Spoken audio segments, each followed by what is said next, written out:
Mel Gibson was branded Mad Mel for his repetitive rage rants. Why do I have a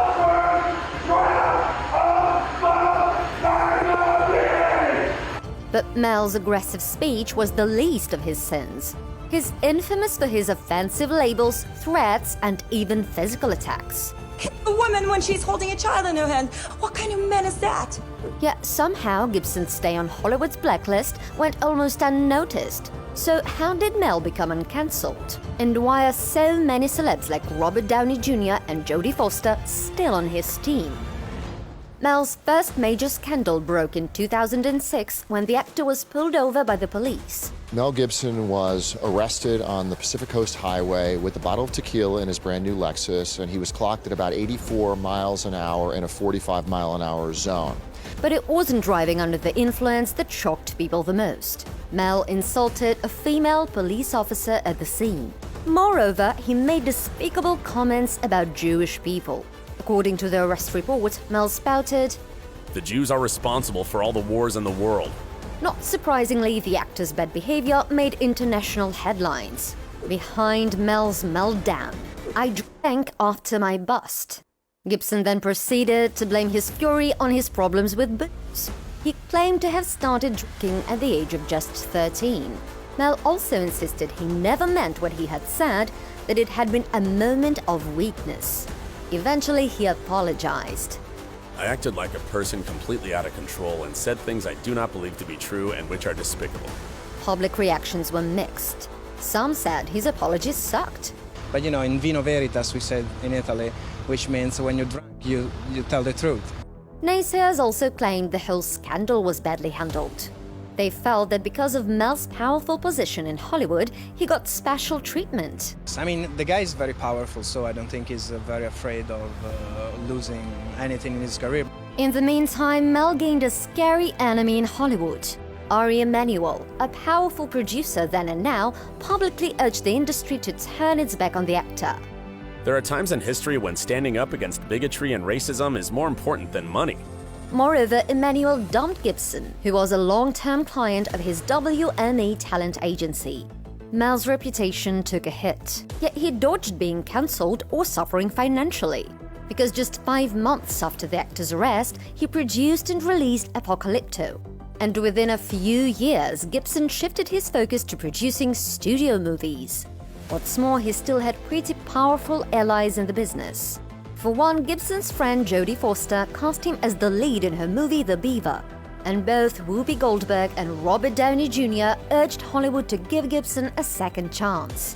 I humbly ask that you join me in forgiving my friend his trespasses, offering him the same clean slate you have me, and allowing him to continue his great and ongoing contribution to our collective art without shame. Clearly, their wishes were granted. But Mel still found it annoying when anyone mentioned his scandals. That's almost 4 years ago, dude. I mean, I've moved on. I guess you haven't. Though, you know, it is a while back. And, you know, I've done all the necessary mea culpas. So, let's move on, dude. Come on. Soon enough, more drama followed. 4 years after Mel's drinking rant, an even bigger accusation was made. Gibson was recorded threatening his then-girlfriend Oksana, the mother of one of his 9 children. Give me a bat in the side of the head. How about that? Oksana later accused him of physically harming her while she was holding their infant in her arms. Hit a woman when she's holding a child in her hand, breaking her teeth twice in the face. What kind of man is that? To this day, Mel denies these allegations, although a judge ordered Gibson to pay child support and damages. Mel actually claimed the audio tapes were all edited to make him sound like a bad guy. Oh, you're all angry now. You're gonna answer one day, boy. What's more, Gibson tried to shift the blame to Oksana. The actor also accused her of treating him unfairly. Who anticipates being recorded? Who could anticipate such a personal betrayal? In his leaked phone calls with Oksana, Mel went as far as to use the racist slur, and a new wave of headlines against the actor labeled him Mel in Hell. Gibson eventually issued a press release to clear his name. "I've never treated anyone badly or in a discriminatory way, period." But just 2 years later, Mel was back to his redeemed anti-Semitic rants. He offended Joe Esterhazy, Jewish scriptwriter of the Maccabees, mocking his roots relentlessly. And Mad Mel just couldn't keep calm.